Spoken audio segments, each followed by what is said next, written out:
ఆంధ్రప్రదేశ్ రాష్ట్రాన్ని అభివృద్ధి ప్రదంలో నడిపించడంలో ఆ రోజు అవిభక్త ఆంధ్రప్రదేశ్ కానీ ఇవాల్టి విభజిత ఆంధ్రప్రదేశ్ కానీ అత్యద్భుతంగా ముందుకు వెళ్ళటానికి ప్రధాన కారకులు ఈ రాష్ట్రంలో సంక్షేమాన్ని అభివృద్ధిని సమపాళ్లలో రంగరించి ఈ రాష్ట్రాన్ని సర్వతోముఖంగా అభివృద్ధి చేస్తున్నటువంటి పెద్దలు శ్రీ నారా చంద్రబాబు నాయుడు గారికి మనందరి తరపున కూడా ప్రత్యేకమైనటువంటి ధన్యవాదాలు తెలియజేస్తూ ఇవాళ మీకు ఈ నీటిపారుదల రంగం మీద కానీ రాష్ట్ర అభివృద్ధి మీద కానీ ముఖ్యంగా రైతాంగ సంక్షేమం మీద కానీ ఉన్నటువంటి శ్రద్ధ గత పాలకులు ఎవరికీ లేదు. ఇది స్పష్టంగా మనకు కనబడతా ఉంది. ఇవాళ మీరు ఏ గేట్లయితే ఈ గోదావరి నది మీద సరార్దర్ కాటన్ యొక్క ఆశయంతో ముందుకొచ్చాయో ఆ గేట్లు పాడైపోతే వాటిని తిరిగి బాగు చేయాలనేటువంటి కనీస ఆలోచన లేనటువంటి వైఎస్ఆర్ ప్రభుత్వాన్ని మనం చూసాం. అయితే ఆ రోజు కూడా తెలుగుదేశం పార్టీ హయాంలోనే 58 గేట్లకి ఆ రోజున రిపేర్లు చేసి కొత్తవి ఏర్పాటు చేశారు.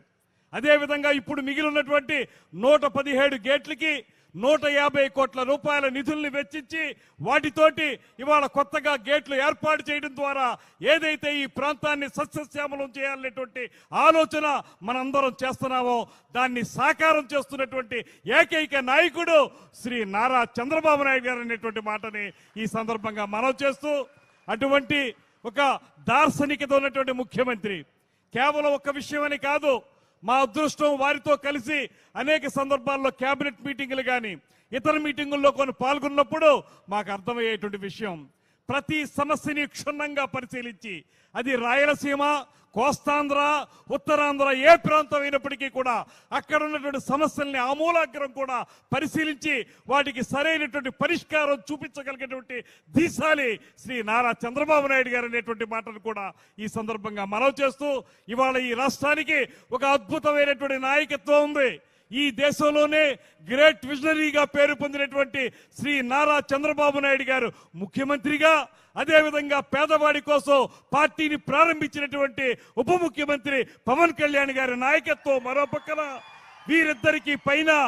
దేశంలోనే కాదు ప్రపంచంలోనే ఉక్కు మనిషిగా పేరు పొందినటువంటి నరేంద్ర మోడీ గారి యొక్క సహకారం, ఈ మూడు పార్టీలు కలిసి ఈ రాష్ట్రాన్ని సస్యశ్యామలం చేస్తున్నటువంటి శుభ సందర్భంలో మన ప్రాంతానికి విచ్చేసి ఇక్కడ ఉన్నటువంటి గోదావరి డెల్టా ఆధునీకరణ విషయం కానివ్వండి, లేకపోతే ఇక్కడ ఉన్నటువంటి గేట్లని కొత్తవి ఏర్పాటు చేయడం కానివ్వండి, అన్నిటికంటే మించి అన్నదాత సుఖీభవ అనేటువంటి పేరుతోటి రైతాంగ సంక్షేమం కోసం కృషి చేయటం కానివ్వండి, రైతు ఆరుగాలం శ్రమించి పండించినటువంటి ధాన్యం చివరి గింజ వరకు కూడా కొనుగోలు చేసి దానికి ఇచ్చే ధనాన్ని వారి బ్యాంకు ఖాతాల్లో 24 గంటల లోపులోనే వేసేసేటువంటి మహత్తర కార్యక్రమం కానివ్వండి, పేద మహిళలకి వితంతువులకి అందరికీ కూడా అద్భుతమైనటువంటి పెన్షన్ల కార్యక్రమం కానివ్వండి, దీపం పథకం కానివ్వండి, ఇక్కడ ఉన్నటువంటి మహిళా తల్లులందరికీ తెలుసు, మీ మొహాల్లో చిరునవ్వు వినపడుతుంది ఆ కార్యక్రమం గురించి చెప్పగానే. స్త్రీ శక్తి పథకం ద్వారా ఇవాళ మహిళలందరూ కూడా